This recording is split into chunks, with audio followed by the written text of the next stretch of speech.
느헤미야서 2장 11절부터 20절입니다. 기도하겠습니다. 하나님 말씀 묵상할 때 함께 하시고 아버지의 마음을 허락하여 주시고 주님이 기뻐하는 삶을 위하여서 전진할 힘을 주시옵소서. 의탁하며 예수님의 이름으로 기도하옵나이다. 아멘. 2010년 4월달 초에 서초동에 있는 가정법원 총사에서 소년법정에서 재판이 이루어지고 있었어요. 여기 재판에 참석한 여자아이는 A양인데 16살밖에 안 됐어요. 근데 재판을 받는 이유가 2009년 가을부터 14건의 절도 범죄를, 특히 오토바이를 훔치다가 잡혀서 들어온 거죠. 보통 판사 같으면 당연히 너는 소년 보호 감찰을 받아야 된다 그러면서 소년 보호시설에 아마 보냈을 거예요. 근데 이 당시 판사였던 김기옥 부장판사님은 이 여자아이를 재판에 넘기지 않고 불처분을 했어요. 즉 아무런 판결을 내리지 않은 거죠. 그 대신 이 아이에게 너 일어나서 소리쳐봐, 이것만을 요구했어요. 아니 14건이나 절도를 했으면, 오토바이까지 훔쳤으면 얼마나 큰 죄예요. 근데 판사가 갑자기 너 일어나봐, 일어나서 나를 따라서 해봐, 나는 세상에서 가장 멋있게 생겼다. 여자아이가 깜짝 놀란 거예요. 그래서 나는 세상에서, 이렇게 얼버무리면서 아주 약하게 얘기했어요. 더 크게 따라서 하란 말이야. 자, 나는 무엇이든지 할 수 있다. 나는 무엇이든지 할 수 있다. 그렇게 해서 자, 더 크게 해봐. 나는 이 세상에 두려울 게 없다. 나는 이 세상에 두려울 게 없다. 나는 이 세상에 혼자가 아니다. 나는 이 세상에 혼자가 아니다. 하면서 여자아이가 울어버린 거예요. 왜냐하면 자기가 혼자인 줄 알았는데, 나는 아무것도 할 수 없는 줄 알았는데 너는 할 수 있다. 너는 혼자가 아니다. 격려해주는 사람이, 그것도 가장 무서운 사람이 격려를 해주니까 눈물을 거기서 쫙 쏟은 거죠. 근데 이 판결을 내린 이유가 뭐냐면요, 이 판사가 이 아이를 보니까 중학교 14살까지 학교에서 맨날 탑을 했던 친구예요. 근데 친구들을 잘못 만나가지고 폭행을 당했어요. 그 충격에 정신병원 가서 치료를 받고 부모님은 그 충격에 몸에 마비가 와가지고 쓰러지셨어요. 아이가 그 상처가 치료가 안 되니까 그때부터 비행 청소년들하고 자기도 모르게 같이 섞여 다니다가 범죄를 한 거예요. 그러니까 이 판사님이 이 상황을 자세히 보니까 이 아이가 원래 나쁜 아이가 아닌 거예요. 그래서 그분이 거기서 이렇게 얘기했어요. 이 아이를 가해자로 재판에 와 있지만 그렇다고 해서 우리가 이렇게 삶이 망가진 것을 알면서 어떻게 이 아이 보고 가해자라고 할 수가 있겠습니까? 아이가 잘못이 있다면 자존감을 잃은 것밖에 없습니다.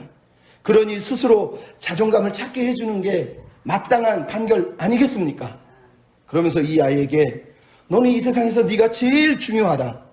그게 바로 너야. 그 사실만 잊으면 안 돼. 그러면 지금처럼 힘든 일이 있어도 이겨낼 수 있어. 내가 마음 같았으면 내려가서 너를 꼭 안아주고 싶은데 너와 나 사이에 법대가 지금 가로막고 있구나. 그 아이가 엉엉 울었어요. 그리고 그 아이는 풀려났죠. 이 아이가 어떻게 살았는지 우리는 모릅니다. 하지만 이 이야기를 들으면 여러분 한편으로는 감동되면서 이게 하나님의 마음이 아닐까, 여러분 그런 생각이 들지 않습니까? 우리는 살다가요 죄 지어서 넘어지기도 하고 뭔가 해보려다 넘어지고 실패하고 무너지고 깨어지는 인생들입니다.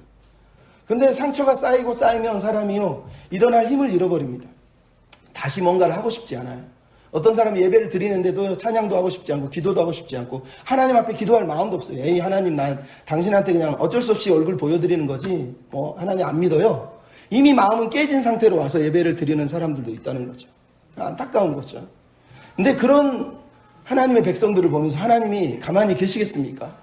하나님은 언제나 우리가 다시 일어서기를 원하세요. 늘 말씀드리지만 세상에서 넘어지지 않는 사람은 아무도 없습니다. 어차피 우리는 다 넘어지게 돼 있어요. 한두 번이든 100번이든. 하지만 넘어진 다음에 다시 일어서는 법을 배워야 되잖아요. 어떻게 일어섭니까? 성경은 항상 이렇게 얘기하죠. 여호와께서 그 걸음을 정하시고 그 길을 기뻐하시나니 그는 넘어지나 아주 엎드러지지 않음은 여호와께서 그의 손으로 붙드십니다. 잠언은 또 이렇게 얘기합니다. 대저 의인은 7번 넘어질지라도 다시 일어서려니와. 여러분 시편 말씀의 주인공이 누굽니까? 넘어진 사람입니까? 아니요. 그 넘어진 사람을 다시 일으키시는 하나님이 계시대요. 7번 넘어지면 8번 일으켜주시는 분이 하나님이라는 거예요.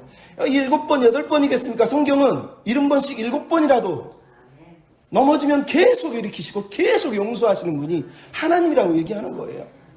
그러니까 여러분 우리가 실패했다고 넘어졌다고 이젠 끝이야라고 말하면 안 됩니다. 그것이 나이가 어리든 여러분 여기 어르신들처럼 나이가 많든 상관없어요. 중요한 건 내 마음의 소망이 어디에 있느냐, 나를 일으켜주신 분이 누구냐를 내가 정하고 사는 게 중요한 건데, 하나님이 우리를 일으켜 세워주신다라는 거예요. 그 믿음이 없으면 이 험한 세상 우리가 어떻게 살아가겠습니까? 여러분, 느헤미야는 하나님의 꿈을 보고 하나님의 백성들의 아픔을 보고 그 먼 타국 땅에서, 그것도 무려 2개월에서 4개월 정도 되는 거리를 여행을 해서 그렇게도 꿈꾸던 예루살렘 성으로 돌아왔어요.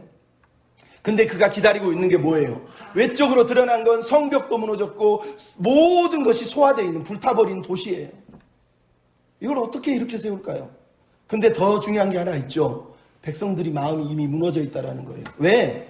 길게는 140년, 짧게는 90년 동안 단 한 번도 성벽을 제대로 세워본 적이 없어요. 할 때마다 방해하고 할 때마다 방해해서 성벽을 한 번도 제대로 세운 적이 없어요. 여러분, 어쩌다 한 번 넘어지고 어쩌다 두 번 넘어지면 어쩌다 세 번 넘어지는 게 아니라요, 100년, 140년 동안을 실패한 거예요. 어떻게 이렇습니까? 누가 일으켜 세우냐고요. 에스라도 못했고 학계도 못했고, 물론 했죠, 중간중간에. 근데 다시 꼬꾸라지는 게 우리 인생이라는 거예요. 이런 상황을 보면서 느헤미야가 지금 이 도시에 도착을 했어요. 그렇게 눈물로 밤을 새워 금식하고 기도해서 도와주겠다고 도착한 그 예루살렘 도성은 완전히 폐허로 무너져 있는 상태예요. 그런데 이 폐허로 무너진 상태에서 느헤미야가 지금 무슨 일을 하고 있는 줄 아십니까? 이 성을 일으키기 위해서 제일 먼저 했던 일, 바로 진단을 했다는 거예요. 문제가 무엇인지를 살폈다는 거예요.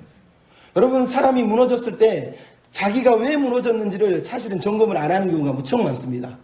그냥 한번 실패했나 보다, 에이 재수가 없었나 보다, 이런 경우가 많거든요. 근데 느헤미야는 제일 먼저 했던 게 오늘 본문에 뭡니까? 2장 12절이나 16절에 보면 그가 아무에게도 알리지 않고 성을 불타서 파괴된 곳을 두루두루 돌아다녔다고 얘기를 하고 있어요. 근데 13절이나 15절에 보면 두 번 등장하는 단어가 있어요. 뭐냐? 13절에는 내가 분분에 이르는 동안에 보니라고 돼 있고, 15절에는 내가 성벽을 살펴본 후에라고 돼 있어요. 둘 다 살펴본 후에, 여기서 보니라고 하는 히브리 단어는요, 샤바르라고 하는 히브리어인데요, 이게 무슨 뜻이냐면 그냥 훅 지나가고 봤다는 게 아니라 의사가 청진기를 대고 가슴을 들어보고, 아니면 이게 진찰 돋보기를 가지고 자세히 들여다보는 걸 말하는 거예요. 지금 느헤미야는 예루살렘에 도착하자마자 3일을 쉰 다음에 야밤에 아무도 안 보는 때에 일어나서 자기 노새하고 몇 명만 데리고 가서 그 무너지고 폐허가 된 예루살렘 성과 성벽을 자세히 살폈다는 거예요. 무엇이 파괴되고 무엇이 무너져 있는지, 이걸 어떻게 세울지를 고민하면서 진단을 하고 있었다는 거예요. 여러분, 우리 같으면 야, 하나님 나한테 비전을 줬어, 이렇게 많은 용사들도 일어났는데 당신들 뭐야 그러면서 막 끌어모아가지고 으쌰으쌰 하는 게 정상 아닙니까, 어떻게 보면? 근데 느헤미야는 그렇게 하지 않았다는 거예요. 자기 꿈에 도취돼가지고 막 사람들 보고 하나님이 막 도와주시니까 당신들로 해야 된다 그러면서 윽박지르고 강요한 게 아니라 제일 먼저 한 게 문제가 뭔지를 살폈다는 거예요. 대체 어느 정도, 어느 만큼 무너져 있는지, 그 기초가 어떻게 무너져 있는지를 자세히 살폈다고 오늘 성경에 얘기하고 있는 거예요. 4개월 전에, 그것도 4개월 전이 아니라 8개월 전부터 울면서 기도해서 드디어 도착한 이 예루살렘에서 그가 밤새도록 그것을 살피면서 그는 무슨 생각을 지금 하고 있는 겁니까? 느헤미야는 지금 무엇 때문에 이 밤에 야간에 나와가지고 이 일을 하고 있는 거예요? 그가 제일 먼저 살핀 것이, 첫째, 뭐라고 그럽니까? 하나님이 주신 비전을 다시 한번 다잡고 있어요. 여러분, 12절에 뭐라고 돼 있죠? 내 하나님께서 예루살렘을 위해서 무엇을 할 것인지 내 마음에 주신 그것을 붙들고 나갔다는 거예요. 즉, 다른 걸 살펴보기 전에 느헤미야는 이미 먼저 자기 마음을 점검하고 있어요. 지금 내가 움직이고 있는 이유가 뭐냐? 내 마음에 하나님께서 예루살렘을 위해 하시려고 하시는 그것을 주셨다는 거예요. 그것이 하나님의 꿈이고 비전인데 느헤미야는 그것을 지금 다시 점검하고 있는 거예요. 이게 정말로 하나님의 비전이 되려면, 하나님의 영광이 되려면 예루살렘 성벽을 세우는 것 자체, 일의 목적을 두고 있는 것이 아니라 이 마음이 먼저 순수해야 된다는 걸 지금 느헤미야가 붙들고 있는 거예요. 성경도 그런 얘기를 하죠. 빌립보서에 보면 뭐라고 그러죠? 너희 안에 소원을 두고 행하시는 이는 하나님이시니. 하나님 우리 가운데 마음에 소원을 두고 비전을 두고 행하세요. 문제는 우리 마음에 소원을 두신 그게 어떤 내용인지, 어떤 소원인지 우리가 먼저 살펴야 되는 거예요. 근데 우리는 너무 급해요. 소원의 내용에 대해서 상황과 환경을 보면서 살피는 걸 하지 않아요. 가끔씩 사람들이 그냥 마구잡이로 뛰어갈 때가 많거든요. 근데 느헤미야는 자기에게 주신 그 비전을 묵상하면서 성벽을 돌고 있다는 거예요. 그럼 너무 멋지지 않습니까? 왜? 여러분, 지금 느헤미야는 이 밤에 하나님이 왜 자기를 불렀는지, 무엇 때문에 불렀는지 귀로는 들었지만 이제 눈으로 보고 있는 거예요. 얼마나 무너져 있는지, 얼마나 많이 깨어져 있는지, 이걸 어떻게 세워야 할지, 무엇을 헌신하고 무엇을 희생해야 될지, 어떤 대가를 치러야 될지, 지금 하나님의 비전과 그 상황을 비교하면서 자기 자신을 지금 점검하고 있는 겁니다. 남들 앞에 막 달려가지고 빨리 와 하자 이런 게 아니라 하나님의 비전과 그 상황 앞에서 어떻게 움직여야 되고 얼마를 희생해야 될지를 스스로 지금 고민하면서 이 밤에 이 길을 걸어가고 있다는 걸 우리가 보게 된다는 거죠. 또 하나는 그래서 느헤미야가 했던 내용이 뭐죠? 알리지 않았다는 거예요. 아무에게도 알리지 않았대. 12절이나 16절에 내가 어디로 가서 무엇을 했고 무엇을 봤는지 아무에게도 알리지 않았대요. 왜 아무에게도 알리지 않았을까요? 하나는 분명하죠. 보안이죠, 보안. 왜? 방백들에게 알리지 않았단 말은 그 당시 방백들 중에 이미 스파이가 있었다는 거예요. 왜 예루살렘 백성들이 성벽을 지을 때마다 방해를 받았겠어요? 내부 첩자들이 있었거든요. 그래서 알리지 않았다는 거예요. 하지만 여기서 더 중요한 게 있죠. 아까도 말씀드린 느헤미야는 경거망도하지 않는다는 거예요. 하나님이 주신 비전이 있는데 그 비전이 내 비전이 아니라 하나님의 것이기 때문에 그래요. 그래서 함부로 나서지 않는 거예요. 왜? 이게 내 일이면 막 내 추진력, 내 열정에 의해서 끌고 가겠지만 하나님의 거잖아요. 하나님의 비전을 내가 막 함부로 다루면 안 되잖아요. 하나님의 비전이기 때문에 신중하게 조심스럽게 다루고 있는 거예요. 그래서 아무에게도 알리지 않고 은밀하게 움직이고 있는 게 이게 바로 느헤미야의 인격이에요. 인격. 여러분, 하나님의 일을 할 때는요, 빨리 하는 것보다 더 중요한 게 어떤 마음으로 하는가가 더 중요한 거예요. 어떤 마음을 가지고 하는가가 중요해요. 순수함이 사라질 때는 안 하는 게 사실 낫습니다. 왜? 비전은요, 하나님이 주신 비전은요, 사단이 너무너무 쉽게 왜곡을 시키거든요. 어떤 사람이 그랬어요. 비전을 망가뜨리는 방법. 가짜 비전. 사단은 우리에게 가짜 비전을 준대요. 가짜 비전의 핵심이 뭐겠어요? 하나님의 영광을 내가 독차지하는 거예요. 내가 독차지하는 거예요. 그게 가짜 비전이에요. 분명히 하나님의 영광을 위해 살겠다고 그랬는데 나중에 보면 하나님은 없고 나만 남아있는 거예요. 그게 가짜 비전이거든요. 가짜 비전은 그래서 항상 자아도취, 스스로 막 행복해, 막 자랑하고 막 떠벌리고 자기가 최고라고. 하나님이 어젯밤에도 날 만나주셨어요. 기도했는데 응답해 주셨다고 그러고, 내가 꿈을 꿨는데 하나님 막 보여주셨다고 그러고. 여러분, 물론 보여주지 않는다는 것도 아니고 응답을 안 한다는 것도 아니지만 자기 도취에 빠질 경우가 많다는 거예요. 여러분, 그래서 우리는 항상 자신을 점검하고 하나님이 주신 것, 하나님이 주신 마음을 소중하게 간직하고 다룰 줄 알아야 됩니다. 거기서 시작해야 돼요. 얼마나 무너졌을까 뿐만 아니라 나는 얼마나 준비됐는가를 스스로 점검을 하고 있는 거예요. 지금 느헤미야가 하고 있는 게 바로 이거라는 걸 기억해야 돼요. 여러분, 1984년에 교회에 집사님이 28밖에 안 된 집사님이 한 분 계셨어요. 결혼도 했었어요. 근데 이 집사님은 너무너무 수완이 뛰어나고 얼굴도 잘생겼어요. 거기다가 출판업, 항공업을 해가지고 떼돈을 벌었어요. 그 당시 강남이 집 한 채가, 아파트 한 채가 800만 원 할 때 이 사람은 항공업을 했는데 파키스탄하고 항공사 계약을 맺었는데 비행기가 한 번 뜰 때마다 자기한테 순수하게 돌아오는 이익이 1200만 원이었대요. 그러니까 완전 떼부자가 돼가지고 이 사람은 살았던 거예요. 근데 이 사람이 원래 집사예요. 26살 때부터 기도를 하기를, 하나님 나에게 이 사업을 감당할 힘을 주셔서 내가 항공사 이 항공업을 잘 감당하게 하시고 나를 부자를 세워주시면 내가 돈을 많이 벌어서 평생 하나님을 위해 살겠습니다. 하나님의 영광을 위해 살겠습니다. 이렇게 기도한 사람이에요.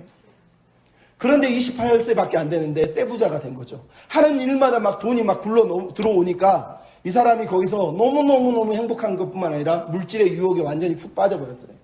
그래서 집사인데 교회 가서 헌금하고 11조 하는 건 기본으로 하는데 나머지는 밖에 나가서 사람 만나서 술 마시고 술 대접하면서 계속 자기 사업을 확장해 갔던 거예요. 그냥 기고만장해서 하늘을 찌를 듯이 살았던 거예요.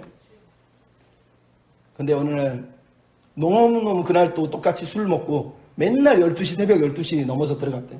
집에 들어갔는데 평소 같으면 문을 콱 남이 듣든 안 듣지 문 열어! 뭐하고 있어? 들어가가지고 술을 먹으면서 애들 다 깨워가지고 가서 밥 줘! 그러면 밥 먹으면서 애들한테 야 오늘 나 이랬다 그러면서 자랑하는 그 사람이 그날따라 열쇠로 문을 한번 열어보고 싶은 마음이 생겼대요. 그래서 문을 안 들이고 열쇠로 문을 딱 열고 들어갔는데 아니나 다를까 다들 잠자고 있는 거죠. 그래서 혹시나 해서 아내 방 문을 쫙 열었더니 아내가 푹 쓰러져서 자고 있더래요. 내 아내 앞에 뭐가 있었냐면 성경책이 한 권 있더래요. 그래서 성경책을 읽나 보다.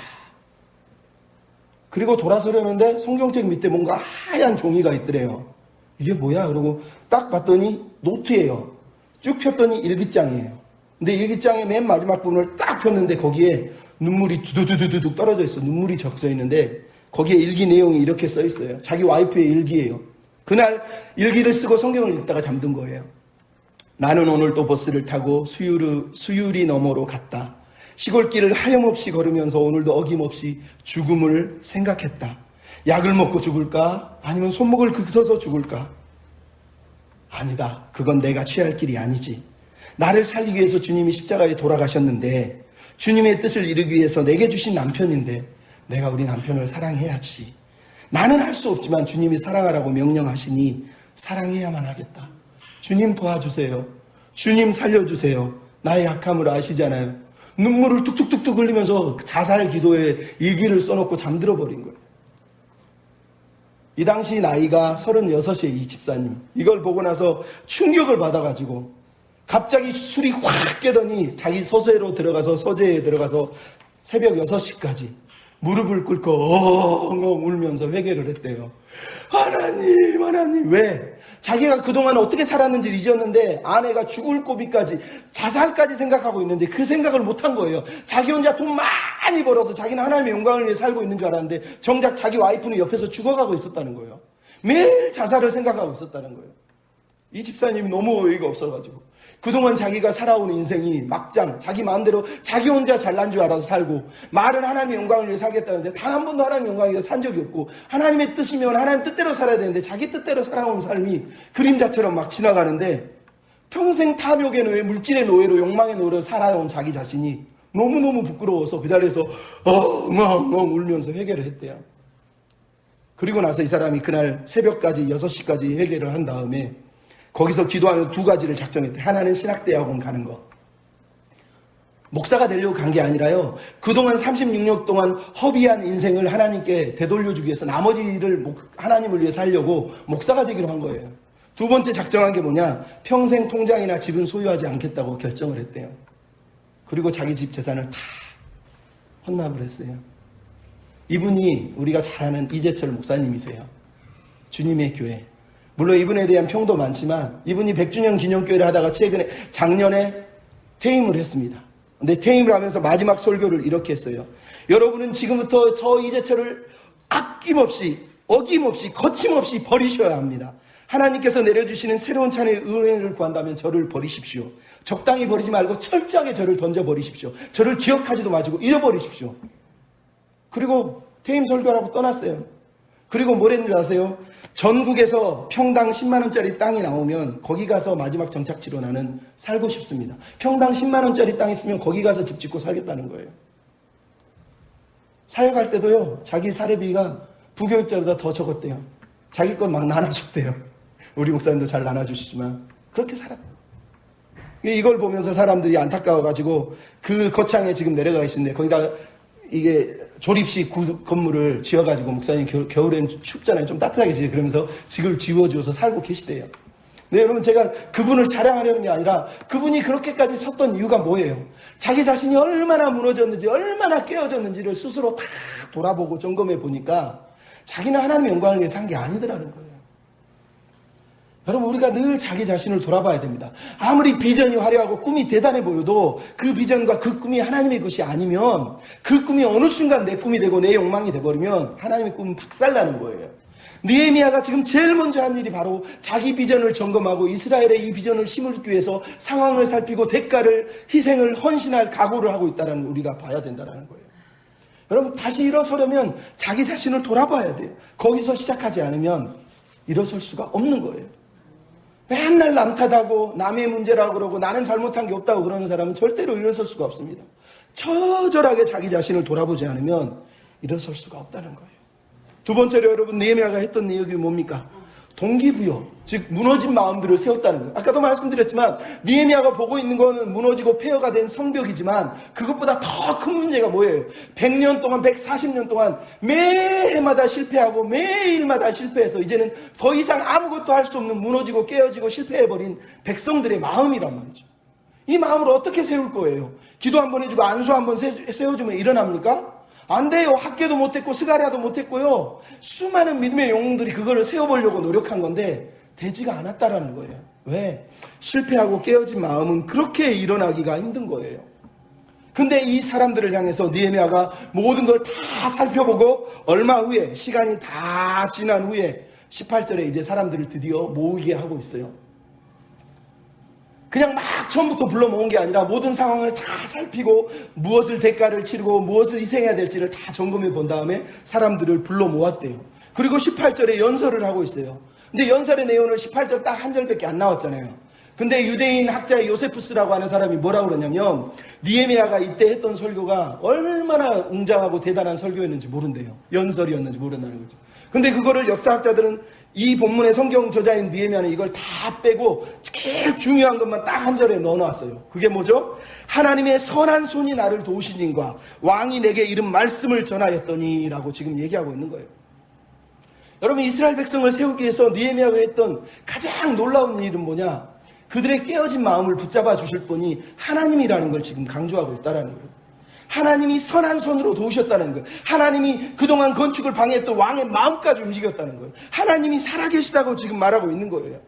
하나님이 지금 나와 함께 계시고 우리와 함께 계시다고 지금 말하고 있는 거예요. 그럼 이게 느헤미야가 하고 있는 첫 번째 일이에요. 하나님, 다른 사람도 아닌 하나님이 살아계시다는 거예요. 하나님이 움직이고 계시다. 하나님이 일하고 계시다는 거예요. 그러니 여러분도 힘을 내야 되지 않겠습니까? 이렇게 얘기하는 거예요. 더 중요한 건 여기에 느헤미야가 보여주고 있는 게 공감 능력이에요. 동질감이라고 말하죠. 뭐라 그러죠? 우리가 당한 공경을, 느헤미야는 지금 이 공경을 자기 자신까지 포함시켰어요. 우리가 당한 공경을 지금 해결하자. 또한 우리가 수치를 당하고 있다. 그리고 20절에 보면 우리를 형통하게 하실 분이 하나님이다. 여러분, 느헤미야는 이미 1장 4절에부터 뭐라고 그랬습니까? 나와 우리 아버지의 죄를 용서해 주십시오 그러면서 이스라엘의 죄를 자기 죄라고 이미 껴안은 사람이에요. 여러분, 한 공동체가, 한 리더 그룹이, 리더십이 바로 세우는 길은 리더가 자기와 같이 다른 사람과 동질화되는 거예요. 같이 공감하는 거예요. 왜 아파하는지, 무엇 때문에 아파하는지를 같이 아파하지 않으면 해결되지 않는 거예요. 느헤미야는 엄청난 연설을 했지만 딱 이 구절만 남겨놓았어요. 여기에 느헤미야가 강조하는 건 우리가, 나도 너랑 똑같다는 거. 나도 4개월 전에 8개월 전에 너희들 때문에 이 예루살렘을 보면서 같이 아파했고 같이 울었고 지금도 아파하고 있다. 지금도 나는 수치심을 느끼고 있다. 지금도 나는 당신들처럼 공경을 느끼고 있다. 아프다 그러면서 같이 아파하고 있는 거예요. 그럼 얼마나 놀라운 얘기를 하고 있습니까? 여러분, 그래서 심리학자들이 얘기하잖아요. 누군가 아플 때 해야 될 일은 막 자기 얘기를 하는 게 아니라 옆에 앉아서 가만히 들어만 줘도, 같이 마음을 나눠주기만 해도 마음의 문제가 해결된대요. 탤런트인가 개그맨 중에 정선희 씨라고 있어요. 남편이 아마 좀 문제가 생겨서 자살을 했던 분이 있죠. 그분이 상처를 받은 다음에 일어나지를 못했는데 사람들이 와가지고 하나님이 위로하실 거야, 하나님이 도와주실 거야, 잘되게 해주실 거야, 한마디도 위로가 안 되더래요. 근데 어느 날 어떤 친구가 와가지고 가만히 앉는데 밥 먹자. 밥 먹는데 아무 얘기도 안 하고 같이 밥을 먹어주면서 같이 아파하며 같이 울어주더래요. 그냥 그러면서 자기 마음의 상처가 싹 사라졌대요. 여러분, 느헤미야가 하고 있는 게 그거예요. 나도 당신처럼 아프다, 나도 당신처럼 힘겹다, 나도 당신처럼 아파하고 있다. 그들에게 같은 사람이라는 걸 알려주는 거예요. 여러분, 마태복음 9장 36절에 예수님이 그 당시에 막 수많은 중풍병자와 질병에 걸린 사람들을 보시고 뭐라고 그랬죠? 그들을 불쌍히 여겼대요. 목자 없는 양 같은 그들을 불쌍히 여겼대요. 여러분, 불쌍히 여기다라고 하는 헬라어 단어가, 죄송합니다, 갑자기 발음이 안 되네, 너무 어려워서, 스플랑크니조마이, 이 말이 언어가요, 창자 아니면 내장 이런 뜻이에요. 여러분, 부모가 자식이 아플 때 어떻게 해요? 창자가 끊어질 것처럼 아프다 그러잖아요. 절절하게 아프다 그러잖아요. 예수님이 고통받는 사람들을 보면서 자기가 아파하고 있어요. 예수님 당신이 지금 중풍병자처럼 아프고 안전병이처럼 아프고 문둥병자처럼 아픈 거예요. 지금 그렇게 예수님이 절절절절절 아파하고 있는 거예요. 그래서 사람들이 예수께 다가오는 거예요. 여러분, 느헤미야가 가졌던 이 마음이 바로 그 마음이에요. 창자가 끊어질 것 같은 아픔을 가지고 그들 앞에 서 있는 거예요. 예수님의 마음으로 서 있는 거란 말이죠. 여러분, 여기서 시작하는 거예요. 똑같은 마음으로, 똑같은 무게로, 똑같은 생각과 아픔을 가지고 다가지 않으면 절대로 공감할 수가 없는 거예요. 우리가 얘기하잖아요. 고기도 먹어본 사람이 고기를 먹을 줄 아는 것처럼 상처도 받아본 사람이 상처를 아는 거지, 내가 상처 한 번 안 받아본 사람이 남의 상처를 위로해 준다고요? 턱도 없는 소리입니다.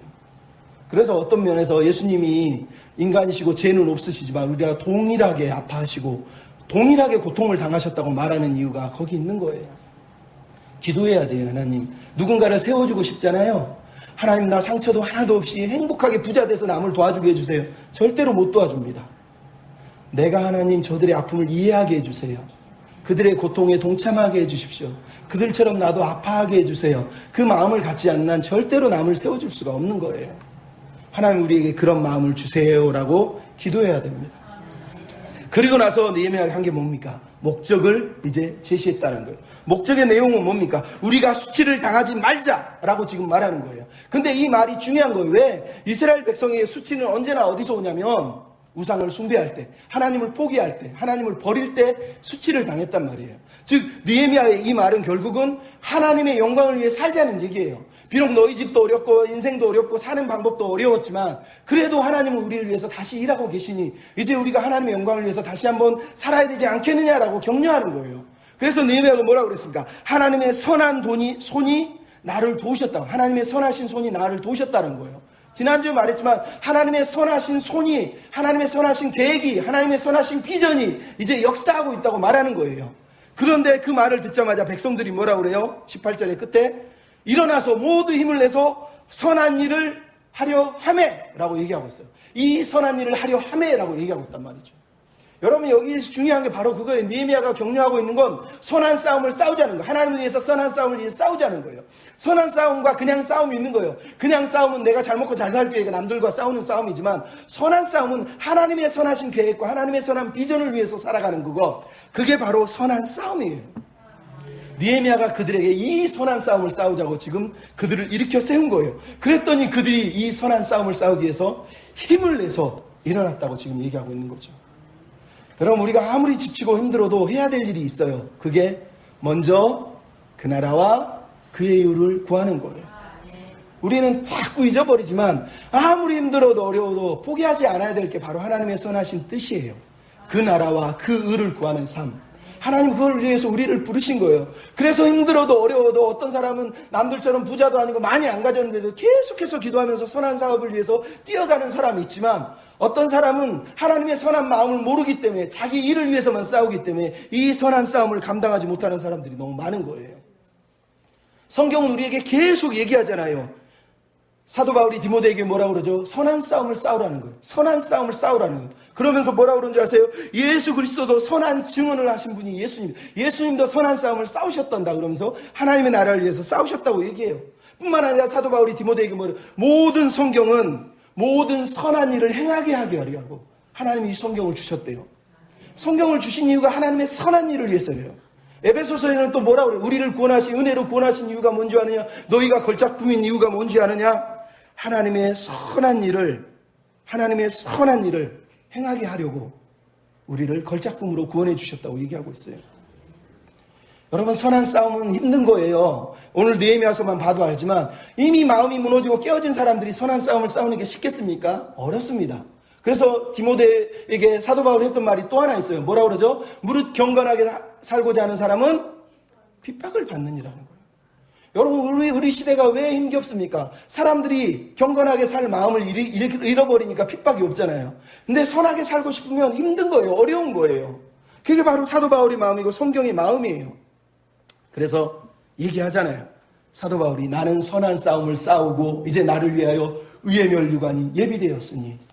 여러분, 선한 싸움으로 부르심, 그 부르심은 위대한 부르심이에요. 그래서 우리가 하나님을 향하여서 선한 싸움을 싸우게 되면 하나님을 위해서 귀한 것들을 예비하고 계시다라는 걸 믿어야 돼요. 그 의의 면류관을 생각해 볼 때 지금 우리가 누리는 호사는 비교가 안 되잖아요. 사도 바울이 그것 때문에 자기 인생 전부를 하나님께 내어드린 거 아닙니까? 선한 싸움을 싸우기 위해서, 선한 싸움을 위해서 하나님 앞에 기도하며 나아가는 저와 여러분이 됐으면 좋겠습니다. 마지막으로 했던 일이 뭐냐? 기준을 세웠다라는 거예요. 느헤미야가 했던 마지막 일은 기준을 세웠다는 거예요. 그는 먼저 마음을 점검하고 그 다음에 백성들의 마음을 어루만진 다음에 마지막으로 한 게 기준을 세웠다는 거예요. 무슨 기준? 여러분 19절 20절을 보십시오. 느헤미야가 성벽을 건축하기 위해서 준비하고 있더니 산발락과 도비아와 게셈이라고 하는 사람들이 업신여기고 비웃으면서 야, 니네들 왕 배신하려고? 그러다 니네들 모욕죄로 거역죄로 죽는다 이러면서 지금 이들을 향해서 조롱을 하고 있어요. 근데 느헤미야가 20절에 뭐라고요? 하늘의 하나님이 우리를 형통하게 하시리니 너희들은 여기서 권리도 없고 기업도 없고 기억되는 바도 없다라고 얘기하고 있어요. 근데 여러분, 이게 왜 기준을 세우는 거겠어요? 자, 보십시오. 산발랏이라고 하는 사람은요, 신이 생명을 주신다는 뜻이에요. 도비아는 여호와는 선하시다는 뜻이에요. 이 사람은 하나님을 알아요? 게셈이라고 하는 사람 이름의 뜻은 모르지만 아라비아 총독이에요. 이 세 사람은요, 모압과 암몬과 아라비아 사람들이에요. 다 예루살렘, 이스라엘 동편에 있는, 동편 땅에 있는 총독들이에요.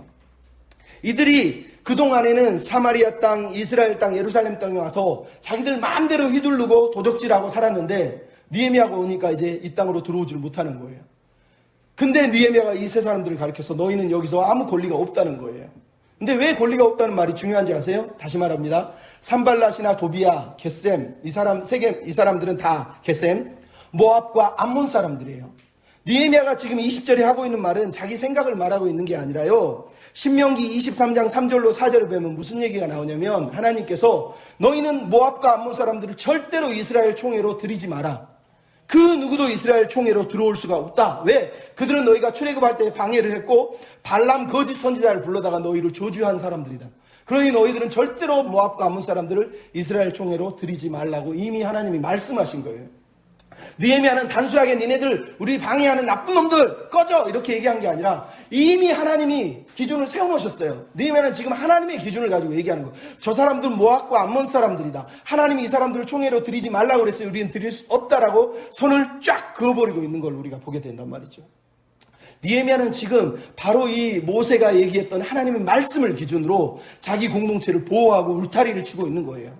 말 그대로 하나님께서 에덴에 아담과 하와를 두면서 선악과 먹으면 안 돼 하는 거하고 똑같은 기준을 제시해놓고 있는 걸 우리가 보게 된단 말이죠. 얼마나 대단합니까? 느헤미야는요, 그냥 자기 감정대로 자기 느낌대로 이 나쁜 놈들 방해하러 왔지, 니네들 너 오기만 해봐 다 죽어 이렇게 얘기한 게 아니라요, 하나님이 이미 옛적에 선언하신 그 기준을 딱 정해놓고 백성들과 그들 사이에 선을 그어놓고 있는 걸 우리가 보게 된다는 거죠. 그 꿈이, 그 비전이 자기 욕망이 아니라 하나님의 말씀이 기준이 되어 있다는 걸 우리에게 그대로 보여주고 있는 겁니다. 이스라엘 백성들은 이 비전을, 이 하나님의 말씀의 기준 위에 서서 이 성벽을 세워가는 일을 감당해야 된다고 지금 느헤미야가 말을 하고 있는 거예요.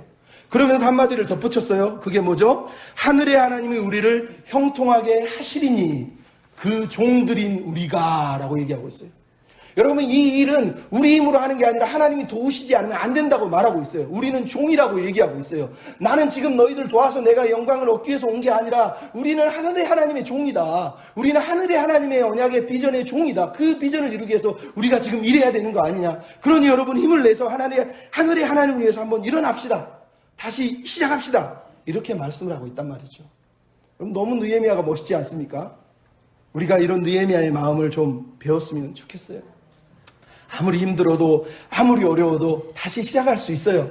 우리의 기초를 점검해 보면 우리가 얼마나 깨어지고 무너진 인생인지를 알면 다시 시작할 수 있습니다. 왜 사람들이 시작을 못하죠? 내가 좀 괜찮은 사람으로 여기기 때문에. 내가 왕년애가 늘 내 안에 살아있으니까 다시 시작을 못해요. 여러분 저기 서울역이나 청계천 다리 이런 데 가면은 지금도 노숙자분들이 많잖아요. 그분들 왕년에 다 대단한 일 했던 사람들이 왜 다시 못 일어나고 그렇게 술 먹고 길거리에 나자빠 있습니까? 왕년에거든요. 왕년에 누렸던 그 호사를 그것보다 더한 일은 못하겠다는 거예요. 그것처럼 살지 않으면 못 살겠다는 거거든요. 근데 여러분 우리를 보십시오. 우리 왕년에가 어떻습니까? 여러분 왕년에 부잣집 왕자 공주님이셨습니까? 성경은 왕년에 우리가 하나님께로부터 버림받은, 하나님을 거역한 죄인이고 죽어야 될 죄인 괴수라고 말하는 거예요. 우리가 그런 사람들이에요. 그러니까 우리의 기초를 보면, 우리의 본질을 알게 되면 우리가 하나님의 은혜로 다시 일어날 수 있는 거예요. 왜? 하나님의 은혜는 끝이 없거든요. 하나님은 계속해서 은혜로 우리를 잡아주시고 이렇게 세워주시는 거예요. 아까 처음에도 말했던 그 아이에게 판사가 너 네 잘못이 아니다. 네가 잘못한 거 딱 하나 있다. 네 자존감을 무너뜨린 거라는 거예요. 이 마음이 무너진 거라는 거예요. 그 마음을 이렇게 세우는 방법, 성경은 우리가 하나님께 다시 붙들려야 된다는 거예요. 하나님의 은혜에 꽉 붙들리면 다시 일어날 수 있습니다. 여러분 미국의 목사님은 지금은 목사님 맥스 루카도라고 하는 목사님이 계세요. 근데 이분이 어렸을 때 텍사스라고 하는 시골 마을에 살았대요. 근데 그 나이가 10살이었는데 단 한 번도 바다를 구경한 적이 없대요. 바다가 어떻게 생겼는지 몰라요. 동네의 연못 외에는 어디 가서 바다 같은 거 본 적이 없대요. 10살이니까. 근데 어느 날 자기 삼촌이 자기를 데리고 캘리포니아의 그 엄청난 바닷가로 자기를 데려가서 구경을 시켜주더래요. 근데 맥스라고 하는 이 아이가 10살이니까 그 다음에 지금 10살하고 옛날 10살은 틀리잖아요. 너무 순수하니까 삼촌 신기해. 왜? 그랬더니 아니 파도가 계속 와. 왜 그게 신기해? 아니 대체 물이 얼마나 많길래 물이 어디서 오는데 파도가 계속 오는 거야? 맥스, 내가 신기한 걸 한 가지 가르쳐 줄까? 얘기해봐. 저 파도가 내일 또 온다? 저 파도가 한 달 후에 또 온다? 에이, 거짓말 하지 말아요. 저렇게 많은 물이 또 온다고요? 어디서 와요? 대체 어디서?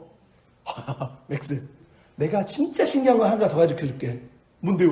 이번에 너무 호기심하네. 그랬더니 이 삼촌이 얘기합니다. 저 파도가 1000년 전에도 계속해서 밀려왔어. 우리가 죽고 나서 1000년 후에도 계속 밀려와. 정말이에요? 그럼 저 파도는 끝없이 밀려오는 거야. 진짜예요? 그러면서 이 아이가 바다에 뛰어들어서 계속 파도에서 춤을 추는데 파도가 계속 밀려오면서 자기가 담글 때마다 자기를 받아주는 걸 보면서 너무너무 행복했대요. 맥스 루카도 목사님이 그것을 경험하면서 성도들한테 이렇게 얘기했어요. 하나님의 은혜의 파도는 1000번이고 10,000번이고 1000년이고 10,000년이고 계속 밀려옵니다. 당신이 죄를 지어서 넘어졌어도 그 은혜의 파도 앞에 뛰어들기만 하면 그 파도가 당신을 끌어안을 거예요. 당신이 실패하고 무너졌어도 다시 은혜의 파도 앞에 서면 그 은혜의 파도가 우리를 끌어안고 안아주고 붙잡아주고 일으켜 세워주고 다시 일어날 힘을 줄 거예요. 은혜 앞에 서기만 하면, 그 은혜의 파도 앞에 서기만 하면 일어설 수 있어. 여러분, 우리 일어설 수 있습니다. 우리는 지치고 우리는 실망하고 우리는 실패하지만 하나님은 지치지도 않으세요. 1000년 전에도 그렇고 2000년 전에도 그렇고 3000년 전에도 그렇고 4000년 전에도 그랬고요. 앞으로 1000년 후에도 2000년 후에도 3000년 후에도 4000년 후에도 5000년 후에도 그분은 끊임없이 우리를 기다리시고 안아주시고 받아주시고 밀어주시고 이렇게 세워주시는 분이란 말이죠. 우리에게 필요한 건 그분의 은혜를 보는 거예요. 그분의 영광을 바라보는 거예요. 그 은혜 앞에 감사하며 찬양하면 되는 거예요. 다시 일어설 수 있습니다. 내가 무엇을 잘못했지? 내가 하나님 보시기에 어떤 부분이 깨어졌지? 여러분 돌아보십시오. 내가 가지고 있는 욕망이, 내가 기도하고 있는 내용이 하나님의 비전에 합당한지 돌아보십시오. 그 다음에 내 마음에 무너진 부분들을 은혜로, 하나님의 은혜로 다시 이렇게 세우십시오. 그리고 힘들어도 어려워도 하나님의 선한 일을 위해서 선한 싸움을 싸우겠습니다. 하나님 선한 사업을 위해서 나도 달려가겠습니다. 사도 바울이 했잖아요. 부한 자들처럼 너희들이 부에 소망을 두지 말고 선한 싸움을 싸우라. 선한 사업을 위해 살라. 여러분, 하나님의 명령이에요. 부한 싸움이 아니라 선한 싸움을 싸우라는 거예요. 선한 사업의 실력자 되시고 선한 싸움을 싸우셔서 청림교회를 세우시고 하나님의 교회를 세우시고 이 땅에 하나님의 나라를 위해서 나아가는 그런 여러분이 제가 다 되셨으면 좋겠습니다.